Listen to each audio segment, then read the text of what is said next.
कपिड़ा मेरा थी वेंदा, उनखे धोइणो पवंदो।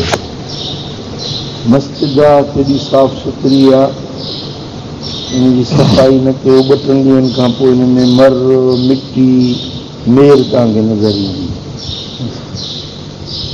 बदन आहे तव्हांजो, उन बदन खे 2-3 ॾींहंनि खां पोइ हिते तव्हां ॾिसंदो गिचीअ ते मिटी ॼमी वेंदी, घर ॼमी वेंदी। घर आहे उनखे ॿुहारी न ॾियो, तव्हां ॾिसो तव्हांखे हुते हरू भरू बि गंदगी मिटी मर नज़र ईंदी। छोकी असांजो माहौल जेको आहे इन में गदलाण आहे। जन्नत ईअं न हूंदी, जन्नत में इहो गंद किचिरो धूड़ मिटी कुझु न हूंदी। उनजे करे जन्नत जा कपिड़ा मेरा न थींदा। बेहिश्त में जेको माण्हू ईंदो न उनजा कपिड़ा मेरा न थींदा। जन्नत में जेको माण्हू वियो उहो कुराड़ो न थींदो, ओढ़ो न थींदो, बीमार न थींदो।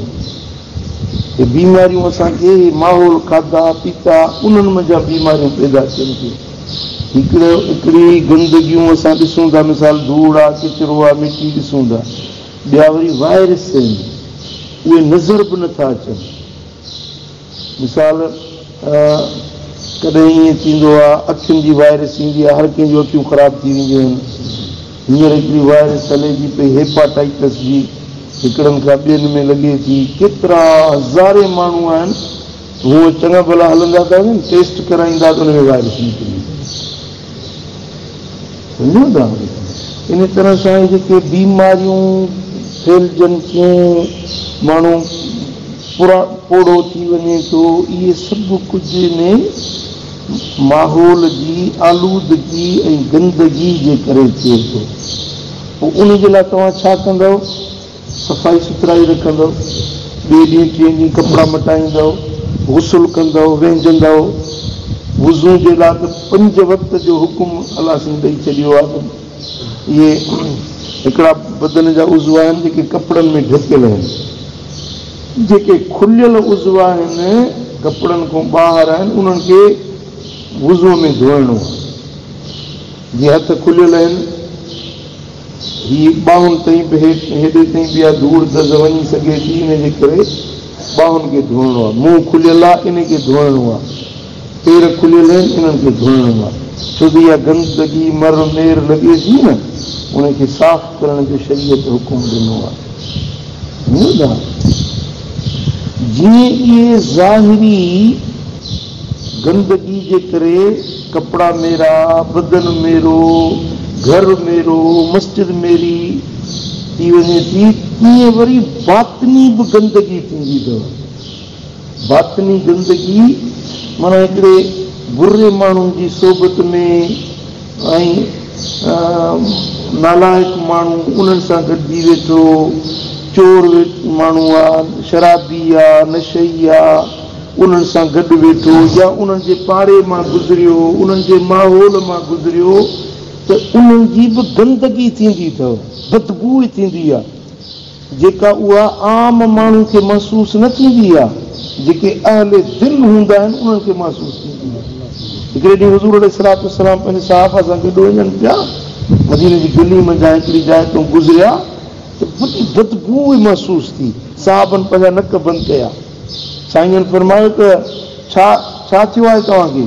या रसूलल्लाह हिते ॾाढी बदबू थी अचे पई। साईं फरमायो त छा को हिते ढूंढ या का मुर्दार शइ आहे? ॾिठूं जाॾे काॾे त का शइ मुर्दार नज़र न आई। पाण फरमायो तव्हांखे ख़बर आहे हीअ गंदगी, हीअ बदबू छाजी आहे? या रसूलल्लाह ॿुधायो तव्हां। पाण फरमायूं त हिते 2 माण्हुनि बीही हिक ॿिए जी गिला कई आहे। छा कई आहे? गिला कई आहे।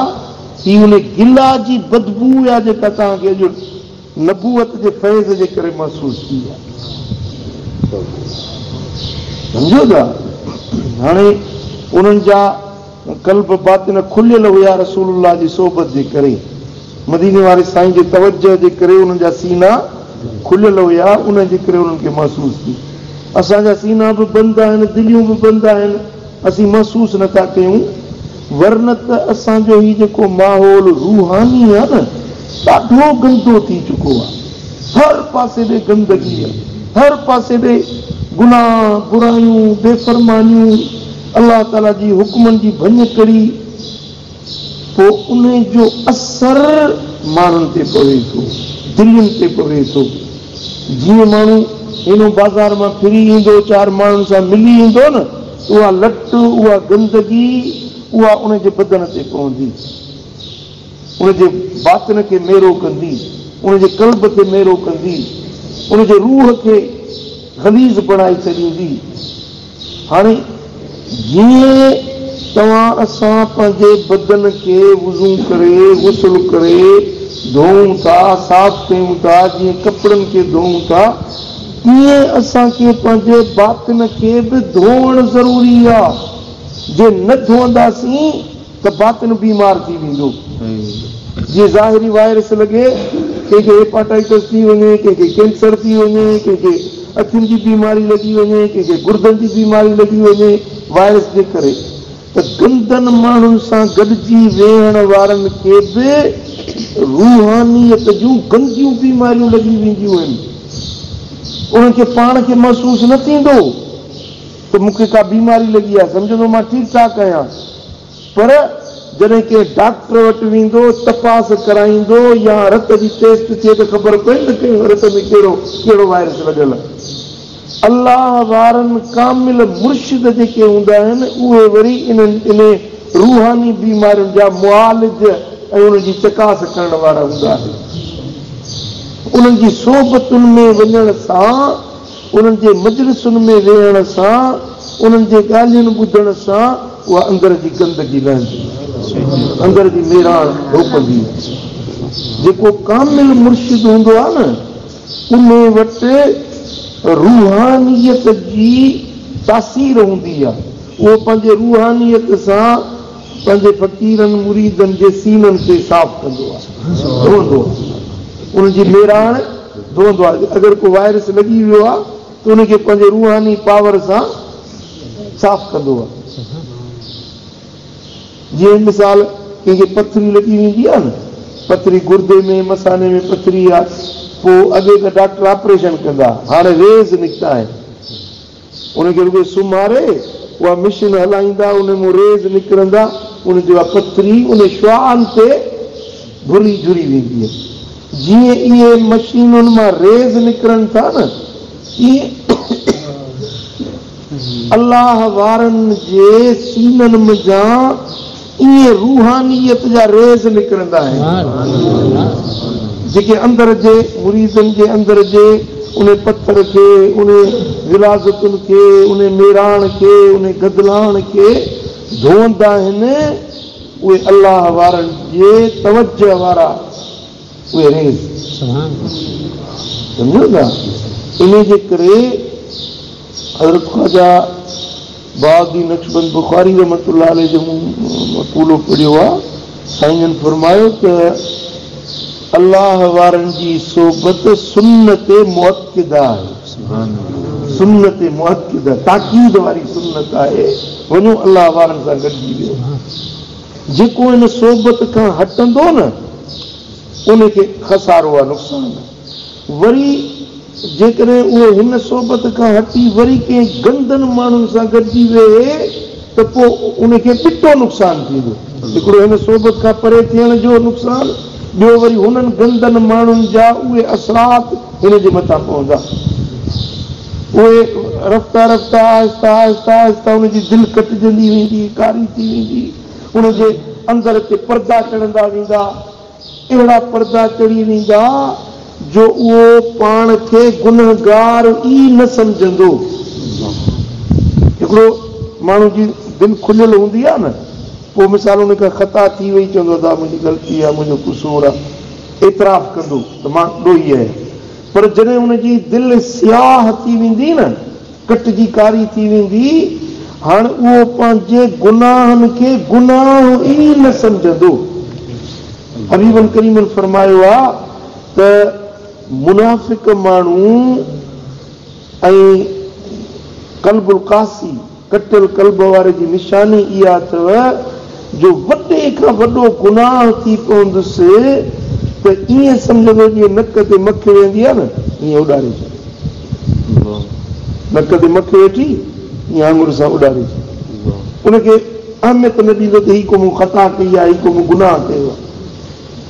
पर जंहिंजी दिलि रोशन हूंदी आहे उनखे नंढड़ो सगीरो गुनाह बि ईअं नज़र ईंदो आहे ॼणो जबल हुनजे मथे ते थी। त अलाह वारनि जी सोबत ज़रूरी आहे। उन सोबत में वेहण सां सीना साफ़ थींदा आहिनि, मेराण धोपंदी आहे, गदलाण साफ़ थींदी आहे। दोस्तो कल्ब ऐं बातिन इंसान जो मुनव्वर थींदो आहे तॾहिं जॾहिं अलाह वारनि जी सोबत में वेहे। या वरी सख़्त रियाज़त करे, मुजाहिदो करे, रातियूं जागे, नफ़िल पढ़े, क़ुरान जी तिलावत राति ॾींहुं करे, अलाह जो ज़िक्र घणो करे, त पोइ इहे जेके अलाह जा अस्मा आहिनि या अलाह जो पाक कलाम आहे या इबादतूं आहिनि, इहे मन जे मेराण खे धोअंदियूं आहिनि। सम्झो था? पर उहो सख़्त मुजाहिदो थिए तॾहिं दिलि धोपी। उनजो वरी आसान रस्तो इहो आहे कामिल मुर्शिद जी सोबत। उन में बग़ैर महिनत जे सोबत में वेहण सां उनजी दिलि जी सफ़ाई थी। ऐं इहो मूं पंहिंजे मुर्शिदनि करीमनि जे सोबत में महसूस कंदो आहियां। कॾहिं ॿाहिरि निकिरी वञो, दिलियूं कटिजी वञनि, दिलियुनि ते गुबार चढ़ी वञनि, वरी जंहिं महिल क़िबला साईं मुर्शिदनि करीमनि जी सोबत में थी वेंदासीं, ईअं लॻंदो जीअं खटी मेरे कपिड़े खे धो, इहे दिलियूं धोपी वेंदियूं।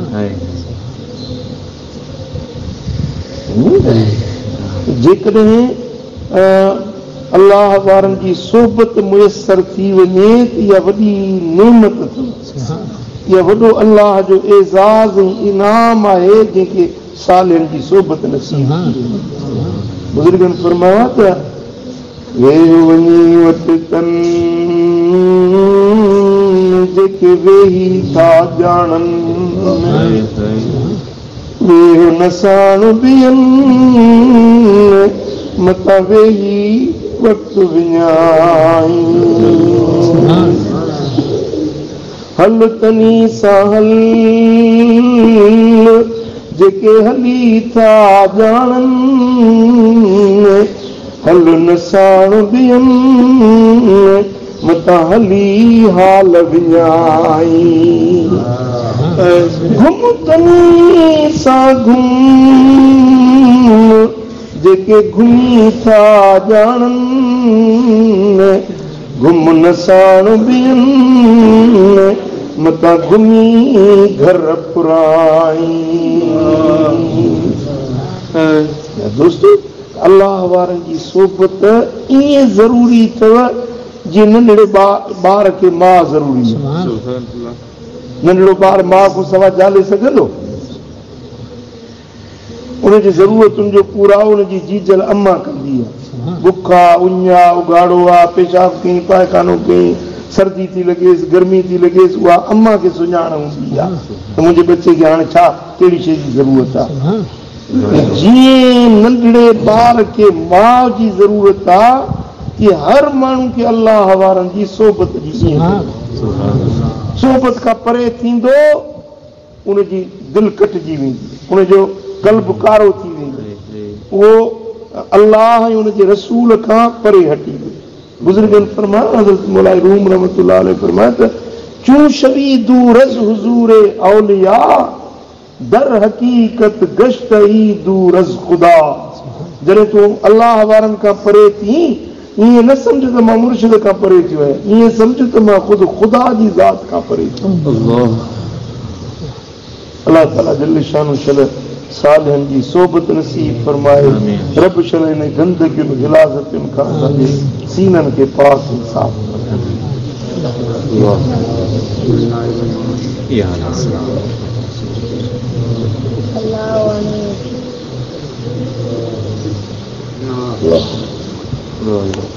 पूरा असांजे सफ़र जे लाइ जमायती